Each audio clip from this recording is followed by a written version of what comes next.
One time Ibn Uthaymin rahmatullahi alayhi mentioned this. He said, one should stay away from 6 kinds of women. Yeroo tokko Ibn Uthaymin rahimahullahu akka jeetti namni tokko dubartii gosa jaha kanarraa fagaachuu qaba jee. Inni tokkoffaadha alannaan jechuun dubartii waan feete yoo gooteefillee tan hin gammannedha.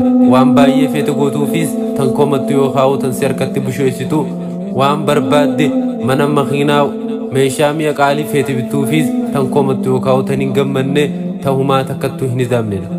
Inni lammaffaadha almannaan jechuun dubartii waan sii goote sirra lakkaawwattu yookaan sirratti hisaabbattuudha. Waan sii goote tarii waan takka lama sadi sii godhuu dandeessi, waan takka lamaan sii goote san amata guutuu tan haasoytuudha. Kanan sii godhe sanan sii godhe gidee waa tokko walitti dubbatta waan sii gooteen tasi dhaadattuudha. Inni sadaffaadha alhannaan jechuun dubartii tan abbaa warraa ishee kan si duraa sitti faarsituudha. Abbaa warraa ishee kan duraanii tan irra caalchiftee si dhaadheessitu yoo haa'u sitti lalistuudha. Inni akkana ture kana ture inni akkasii ati akkasii miti inni kana godhaa ture ati kana qabdu inni kana qabaa inni akkas godhee ati hin goone tan jettuudha. Eeva akkas ta'eefuu duba maaliif isuma duraa san biratti hin deebine.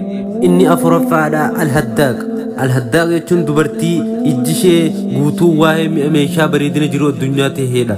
Waan bareedduu takka bira kan kunne sana naabiti kana naabiti san biti kana biti waanuma bareedina jiru addunyaa qofa ta'e irratti tarrarraateedha.